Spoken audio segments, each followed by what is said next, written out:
Alors, bonjour tout le monde, bienvenue à la chronique du Paperman de cette semaine. Exceptionnellement, je la fais le jeudi, puisque demain, malheureusement, je ne pouvais pas la faire. Alors, j'ai décidé que j'allais la faire immédiatement. Alors, pour les gens qui sont... pour les gens qui m'écoutent pour la première fois, je vous rappelle le concept. Alors, je fais des chroniques BD, majoritairement BD, mais ça arrive également que c'est un roman.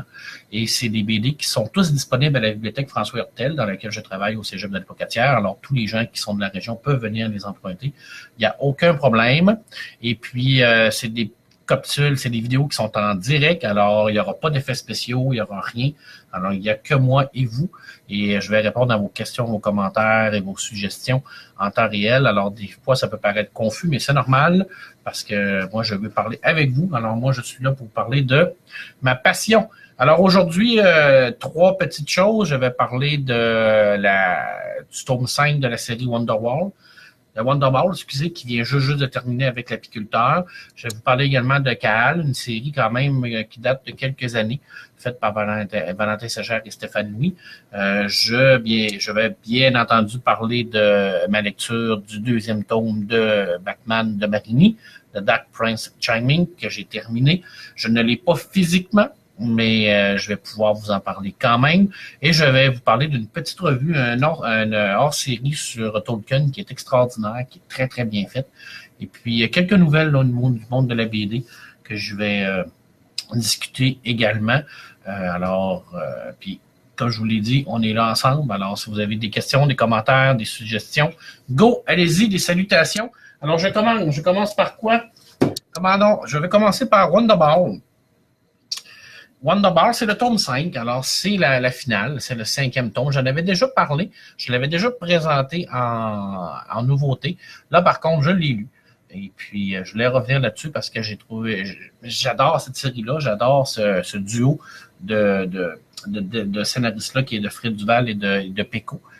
Pecco qui nous a donné l'histoire secrète, Arcane et tout ça, avec le dessinateur Wilson.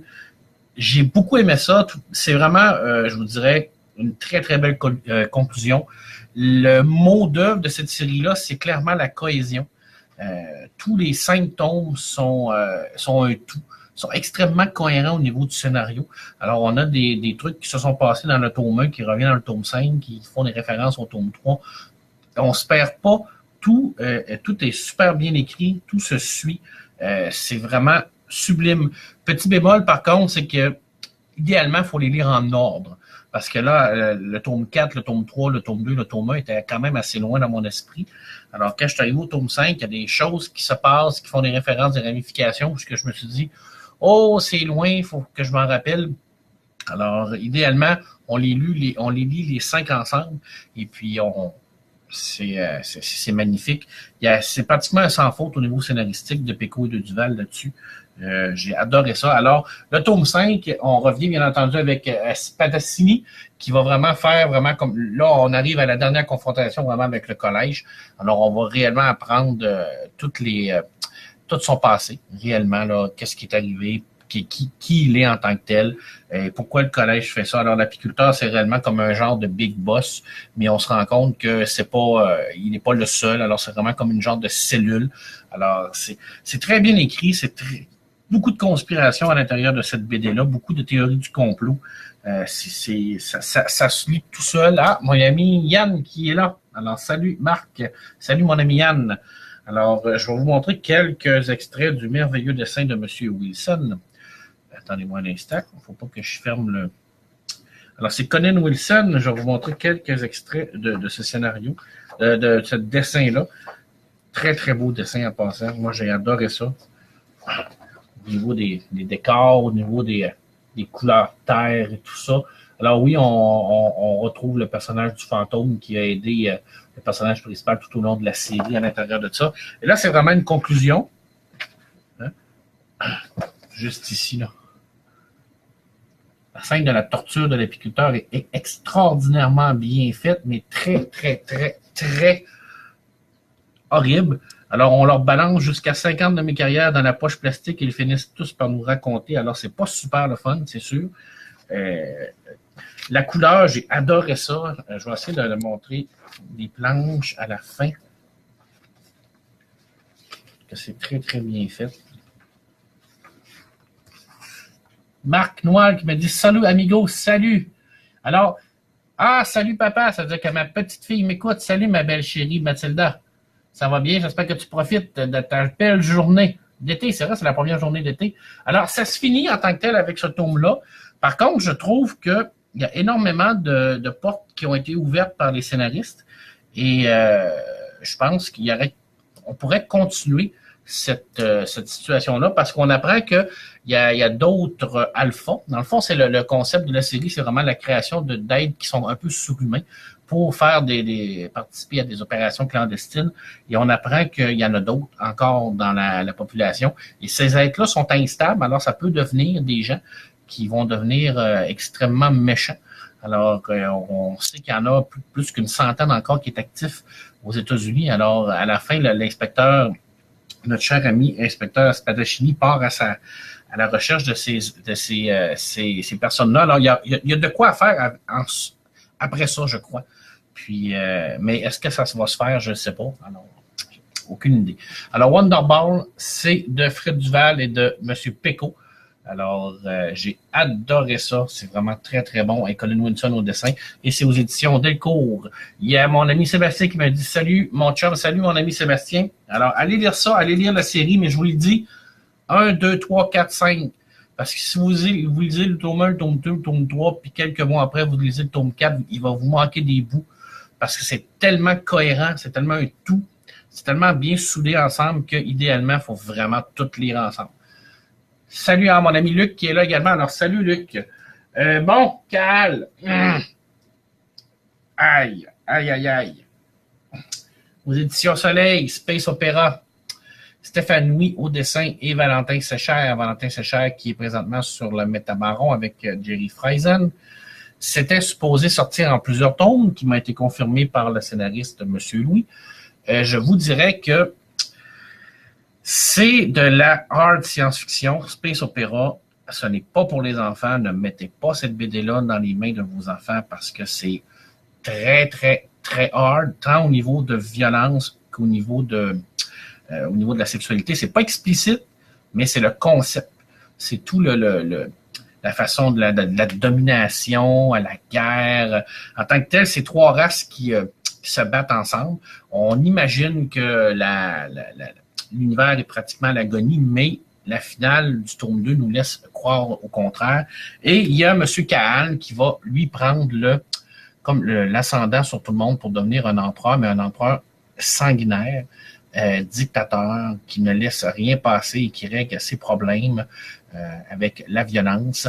C'est à la base un peu comme la case du Métabaron, c'est qu'on y met une couche extrêmement violente sur le dessus, mais quand on va sous les degrés de lecture, on voit beaucoup de références à plein de trucs à l'intérieur de tout ça. C'est un très beau travail du scénariste.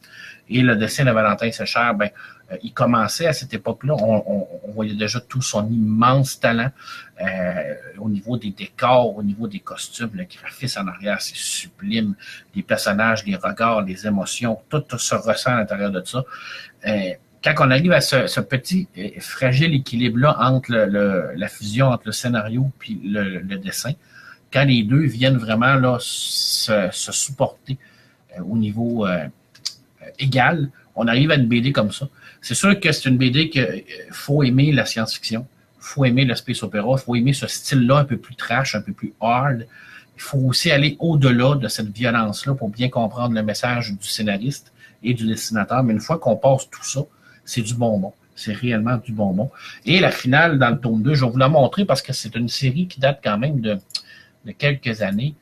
C'est pas récent, là. Moi, c'est 2013, le tome 2. Alors, c'est 2011-2013. Je l'ai lu sur le tard parce que je l'avais sur ma liste, parce que je ne peux pas tout lire non plus. Alors, et parce que je vous le dirais que je suis pas mal un fanboy de Valentin Séchère. Alors, j'adore ce qu'il fait. Alors, je vais vous en montrer quelques planches également là, du travail de M. Séchère. Et là, je vous le dis, c'est de la fracture de la rétine en tant que telle. J'ai essayé de trouver des beaux.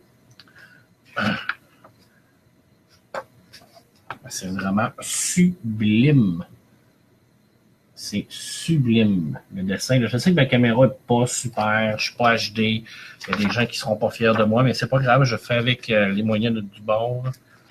Quand je vous l'ai dit que c'est hard, c'est parce que la relation entre les différentes races, c'est pas super. La relation non plus entre les femmes et les hommes à l'intérieur de ça, c'est pas super non plus. Alors, mettons que ça passera un peu moins bien aujourd'hui avec le mouvement MeToo et ça, mais ça reste que c'est dans un futur, réellement dans la science-fiction. Alors, c'est pas... Ça, c'est une reine qui va apparaître dans notre tome 1 qui va essayer de contrôler Caal, mais qui va se faire anéantir par l'être. Et pourquoi je dis qu'il y a beaucoup de références? Il y a une référence à la Sainte Trinité à l'intérieur de tout ça, parce que le personnage principal a deux frères de deux races différentes. Alors, les trois races qui se battent, Caal fait partie d'une de ces races, ses deux frères également, et on apprend tout au long de la série que chaque personne est reliée. Ce qui donne le pouvoir à Caal, cette force incroyable-là, c'est la fusion entre lui et ses deux frères, mais ça vient en contrepartie du fait que s'il y en a un qui meurt, les autres meurent. Alors, Caal, malgré le fait qu'il soit un combattant extraordinaire, un stratège également extraordinaire parce qu'il est capable d'absorber le psyché des ans, on comprend qu'il est toujours à la merci de ses deux frères. Alors, s'il y en a un qui disparaît, il disparaît lui aussi. Et ces deux frères, à un moment donné, vont se sauver parce qu'ils ne sont pas d'accord avec la façon de faire de leur frère. Et ça va vraiment amener une problématique, un dilemme au niveau de Caal, du fait qu'il faut les protéger malgré le fait que ce soit des traîtres qui veulent le renverser. Alors, c'est pas évident non plus. Entrevue, podcast, Valentin Sacher pour la sortie prochaine, Métaboron, gardez ça sur la top des priorités. Ouais, ça ne sera pas évident, par contre, je vais travailler là-dessus. C'est sûr que M. Sacher, c'est vraiment sur ma liste d'invités potentiels en haut de la liste. C'est réellement quelqu'un qui mérite d'être plus connu. On le connaît là, pour le Métabaron, mais encore, il commence vraiment, mais c'est vraiment un très, très bon dessinateur. Et je vous montre quelques trucs au niveau du deuxième. Alors, c'est intéressant parce que je vous dirais que à la fin, Caal qui a absorbé les pouvoirs du vaisseau, un genre de vaisseau qui mange les planètes. Alors, il va vraiment comme sucer toute la substance des planètes. Puis, il va vraiment fusionner avec un collectif. Il y a un petit côté Borg à l'intérieur de tout ça. Et on va se rendre compte que il va cibler une planète en particulier qui est, selon lui, comme... ou ce que Caal devrait être considéré comme un dieu, et c'est la Terre. Alors, à un moment donné, on va se rendre compte qu'il va arriver sur la Terre, et à la fin, il faut que je vous le lise, parce que c'est vraiment très, très, très, très intense. Car l'empereur galactique devient Dieu, l'univers trembla sur ses fondations, plus personne ne pouvait espérer un jour l'arrêter, il n'y avait aucun salut, aucune chance de se cacher. Tous craignaient le dieu du chaos, tous sauf les habitants d'un monde. Ça, c'est nous, là. Okay? Par quelconque ironie du destin, cette petite planète bleue avait donné naissance à un peuple qui portait en son sein la même soif de conquête, la même rage, la même colère que Caal. Ils l'octroyèrent à ce dernier le statut de Dieu, et en retour, il les amena vers des étoiles pour conquérir ce qu'il pouvait être encore l'être. Depuis, un seul nom est presque aussi redouté que celui de Caal, qui est un sanguinaire, meurtrier et dictateur. Ce nom, c'est le tien, Terrien. Alors, ça nous donne une belle image de ce que l'auteur peut penser de nous, des Terriens en tant que tels. C'est qu'on serait un peu à l'image de ce Caal-là, ce conquérant qui va absolument dominer les autres. En 2018, présentement, est-ce qu'on peut dire que c'est comme pas mal ça coche par rapport à ce qui se passe dans un certain pays? Je ne dirais pas lequel, parce que je ne veux pas me faire d'ennemis, mais mettons que c'est une vision quand même assez cohérente de ce qui peut se passer dans certaines têtes de certaines personnes, malheureusement. Alors, c'est aux éditions Soleil. Magnifique tome, magnifique couverture, dessin extraordinaire, un scénario vraiment science-fiction.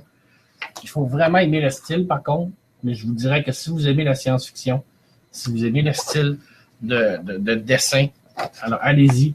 tombé là-dessus. C'était censé être en plusieurs tomes. Malheureusement, ça s'est arrêté à 2. Je sais que M. Louis nous a dit récemment qu'il y avait peu de possibilités que ça continue parce que M. Séchère est sur le Métabaron, qui est la suite de la case des Métabarons. Peut-être qu'un jour, on va avoir la possibilité d'en avoir un troisième. On va espérer grandement, parce que je trouve qu'il y a une matière extraordinaire à l'intérieur de cette série-là. Je pense que le scénariste avait réellement des idées pour continuer, pour pousser plus loin encore ce scénario-là, cette histoire-là, avec encore plus de références, avec encore plus de substance. Puis ça mériterait une continuité, mais comme le dernier de 2013, ça fait déjà 5 ans, on sait bien que malheureusement, ça risque de ne pas se faire. Mais bref, il ne faut jamais dire jamais. Hein? Alors, je reviens là, sur les couvertures là, de Valentin. Là. C'est sublime. Très, très beau. Hein? Si vous avez la chance d'aller voir ce qu'il fait avec le Métabaron, c'est à couper le souffle. Couper le souffle. Et le petit équilibre parfait a été atteint dans cette BD-là pour moi. Vraiment, là. Le scénario est venu clairement là, supporter le dessin nous supporter le scénario. On a vraiment une très, très belle fusion entre les deux. C'est sublime. Très, très belle série. Bon, on tombe sur Batman. Batman d'Enrico Marini. Je ne l'ai pas physiquement, mais j'ai eu la chance de le lire grâce à Monsieur X. Je ne vous dirai pas c'est qui Monsieur X, mais Monsieur X, quelquefois, m'envoie des trucs qui me permettent d'avoir des petits cadeaux. Alors, j'ai eu la chance de lire le tome 2 de Dark Prince Chiming, qui est réellement sublime. Mon ami Guylain qui m'a dit « Hello ». Alors, merci. Hello. Alors, salut, Guylain. Alors, et pourquoi pas une entrevue avec Stéphanie? Oui, ça, c'est clairement dans mes plans aussi. Alors, j'ai plein de choses à faire. J'ai plein de monde à contacter.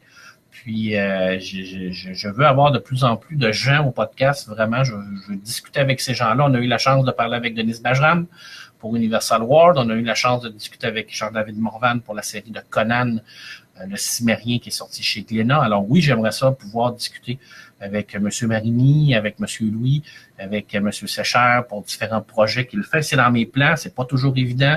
Quelquefois, c'est difficile également parce qu'on a clairement... on n'a pas le même fuseau horaire, là, c'est plus difficile pour moi de contacter avec ces gens-là. Puis aussi, il faut passer des fois par les maisons d'édition. Alors, c'est pas toujours facile parce qu'on vient du Québec et que je suis un simple amateur. Alors, je suis pas un chroniqueur, je suis pas un critique, j'ai pas de carte de journaliste. Je suis rien quelqu'un qui tripe et qui parle avec vous autres de BD. Batman Marini en 2, je vous dirais que c'est le premier tome, je l'avais beaucoup aimé. Je trouvais que c'était réellement un tome d'introduction. Graphiquement, c'était extraordinaire. Il n'y a rien à redire au niveau graphique. Là, c'était sublime. Par contre, il y a certaines personnes qui avaient amené quelques critiques au niveau du scénario. C'est vrai que c'était un scénario qui était plus classique. C'est un scénario qui ne réinventait pas le Batman, mais c'est un scénario vraiment qui le plaçait au centre de l'histoire, puis qui le développait autour de ces personnages classiques comme Batman, le Joker, Harley Quinn, Catwoman et tout ça. Alors oui, on est allé Marini dans le classique, mais il est resté avec une histoire qui se tenait, une histoire cohérente. Et la force de Marini, c'est réellement la mise en scène. Écoutez, le premier tome, du début à la fin, on n'a pas le temps de souffler.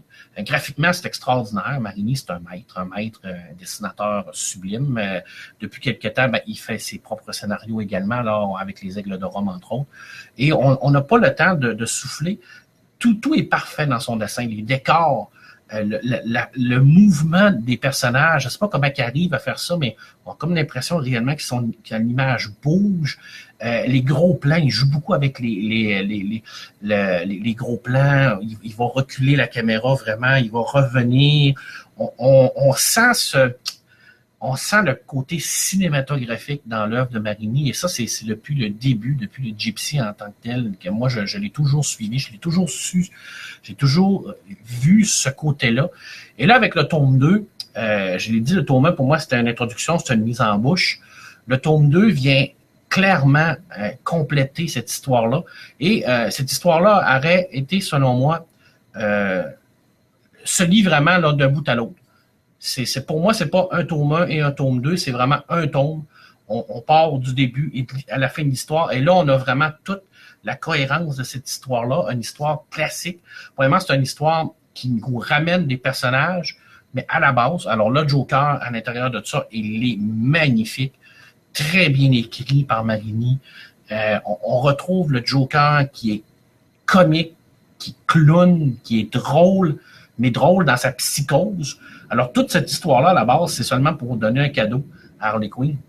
À la base, là, c'est idiot comme ça, mais c'est ça, le Joker. Il n'y a pas de limite à ce que ce gars-là peut faire. Il peut mettre la ville à feu et à sang pour une niaiserie. Et puis là, ça part de ça. Ça part réellement du début. Il veut faire un cadeau, il vole un premier collier. Malheureusement pour lui, Batman vient encore jouer dans ses plates-bandes parce que Batman, c'est ce qu'il fait le mieux. Puis, il va le perdre, ce collier-là. Et on a des références au niveau des deux tomes. C'est vraiment super bien fait parce que il commence avec le cadeau. Le tome 2 va finir avec le cadeau également qu'il reçoit du Joker.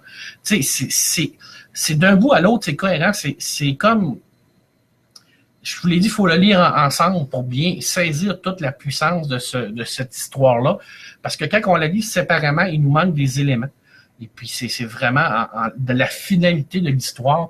Et il y a des scènes à l'intérieur du tome 2 qui sont sublimes. Une scène, entre autres, où ce que le Joker danse comme il danse sous la pluie avec son parapluie, avec les coups de pied dans l'eau, le mouvement qu'il fait. J'aimerais ça l'avoir physiquement pour vous le montrer, mais ça s'en vient. Là. Il s'en vient au Québec bientôt. Là. Écoutez, là, c'est sublime. Il y a un policier qui arrive pour l'arrêter, pour lui dire « Hey, qu'est-ce que tu fais là? » Puis, bang, avec son parapluie, avec le fusil, il tue comme si rien n'était. Il n'y a aucune conséquence à ses gestes.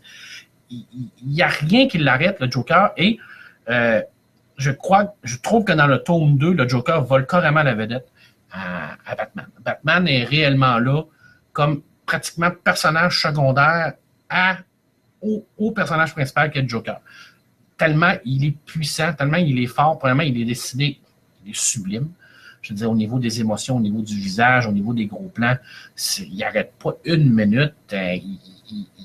C'est du non-stop d'un bout à l'autre. Il est comique, mais il est fou raide. Et ce Joker-là, ben, ça faisait longtemps qu'on n'avait pas retrouvé dans une histoire de Batman. Souvent, on va avoir son côté un peu plus psycho, son côté un petit peu plus dangereux, mais on le retrouvait moins, à mon avis. Ça reste toujours mon avis. Hein? Moi, je vous parle de moi, là, mais moi, je trouve qu'on le retrouvait moins, ce côté-là. Et là, on retrouve vraiment le côté clown, le côté démentiel de ce personnage-là. Et comme je vous le dis, il vole un collier, et là, il arrive cette petite fille-là dans le tome 1 qui, semble-t-il, est la fille de Batman, que Batman aurait eu avec une demoiselle il y a fort longtemps. Et puis, on n'est pas trop sûr. Est-ce que c'est réellement la fille de Batman? Ben, de Bruce Wayne, là. On s'entend. Est-ce que ça ne l'est pas? Bref, le Joker va capturer cette petite fille-là pour le pousser à faire quelque chose dans le tome 2 que je ne vous révélerai pas parce que je veux que vous gardiez la surprise. Mais il y a un plan en arrière de ça. Mais le plan reste que le plan, tout est fait pour faire en sorte de donner un cadeau à Harley Quinn. Tout simplement. Tu sais, c'est ce que j'ai aimé de cette histoire-là.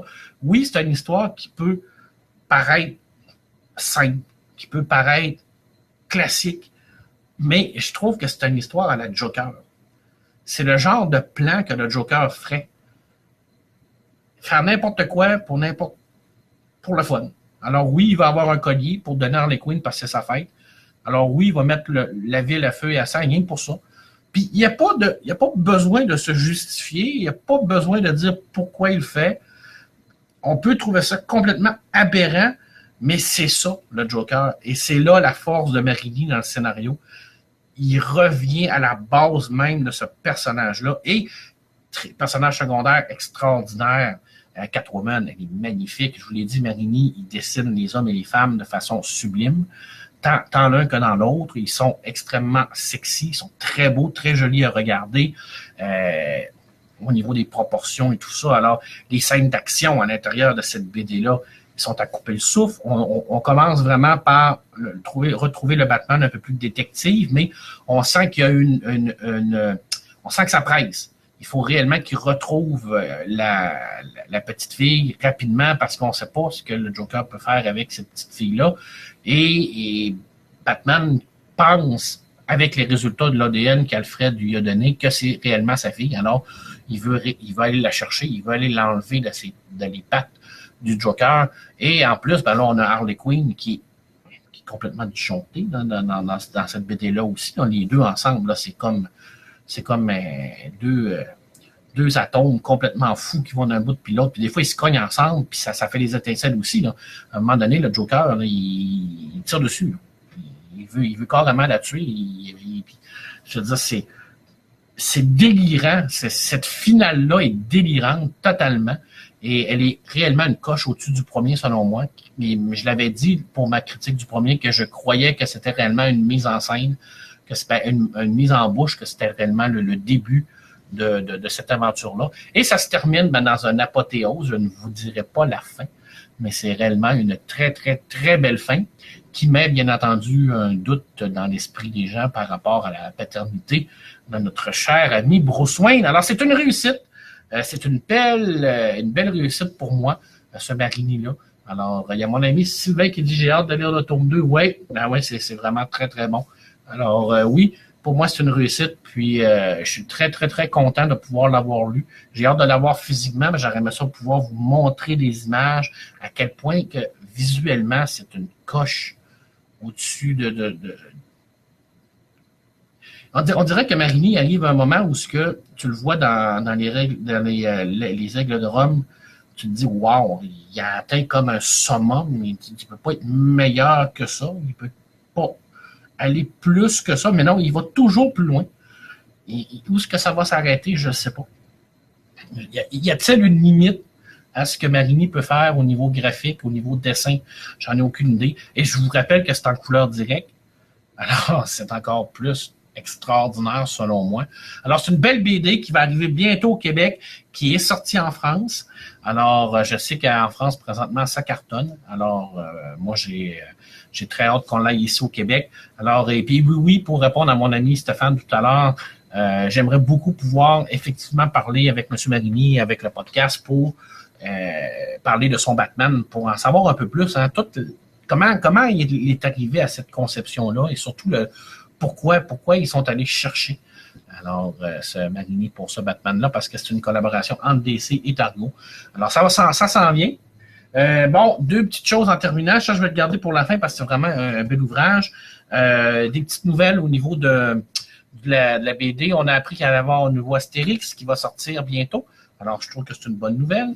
Hein? Bien entendu que Astérix a souffert de la disparition de Goscinny à l'époque. C'est difficile de remplacer Goscinny au niveau scénaristique. C'était pratiquement un génie qui n'avait pas d'équivalence. Je trouve que Uderzo a quand même fait une belle job. Je trouve que c'est bien de continuer à perpétrer la série d'Astérix. C'est sûr que c'est pas au même niveau que les premiers albums et tout ça, mais je trouve que ça permet aux jeunes de s'initier à ce qu'est Astérix et ensuite, ben, on les amène à lire les premiers tomes et ils vont découvrir par eux-mêmes toute la force de cette série-là, la très, très grande force de Goscinny. Alors, c'est une belle façon. Je suis très heureux qu'on ait un nouvel album d'Astérix. Alors, je trouve que c'est une bonne nouvelle. Je termine avec, c'est rare que je parle de revue, mais le Point hors série, le Point Pop a sorti une magnifique hors-série sur le Seigneur des Anneaux, juste ici. Alors, les mythes et origines, qui est illustré par John Hawkes, qui est réellement comme John Hawes, plutôt, je ne sais pas comment le prononcer, qui va vraiment relater toute l'histoire du Seigneur des Anneaux, tant au niveau livre qu'au niveau film.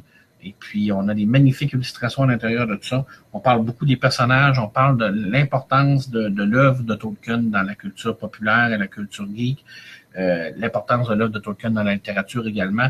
Alors, c'est un très, très, très beau, une très beau hors-série. Et si vous avez la possibilité d'aller vous chercher ça, alors, le Point Pop, alors, c'est vraiment super. Alors, là-dessus, ben, je vais vous laisser. Ça fait quand même un petit bout. Alors, je vous rappelle, Cal, Sa chère et Louis, très belle série. Tome 1, tome 2. Allez vous chercher ça. Très, très bon. Wonderball. Hein? Perfection scénaristique. de Duval et de Péco. Le 5e, l'apiculteur, qui finit la série de façon magistrale. Et comme je l'ai dit, lisez-les ensuite, 1, 2, 3, 4, 5. Sinon, il vous manque des éléments quand vous prenez trop de temps. Il y a trop de ramifications dans cette série-là pour ne pas les lire ensemble. C'est cohérent, c'est sublime. Au niveau du dessin aussi, scénaristiquement, là, pour moi, c'est un sans faute. Puis, il y a du stock pour en faire plus et on en veut plus. Alors, moi, je veux continuer à voir les aventures de l'inspecteur Spadaccini. Alors, c'est vraiment sublime. Et l'apiculteur, ben, c'est réellement pas gentil, alors, ce personnage-là. Alors, le collège non plus, en tant que tel. C'est une très, très belle série. Allez-y. Hein, sautez là-dessus. Puis, j'ai rien à dire de plus sur cette série-là. C'est merveilleux. Batman Marini, ça va arriver bientôt au Québec. Sautez là-dessus également. Et pour terminer, ben, je vais vous souhaiter à tous et à toutes une très bonne fin de semaine. Vous avez aimé ça, un petit pouce en l'air, sinon un petit commentaire, ça ne me dérange pas. Vous pouvez le partager si vous voulez aussi. Vous avez des suggestions de livres dont lesquels vous voulez que je parle, des séries, des BD, n'importe quoi, vous m'en faites part. Ça va me faire énormément plaisir d'en parler. Et puis là-dessus, ben, je vais vous souhaiter une bonne fin de semaine à tous. Bonne BD!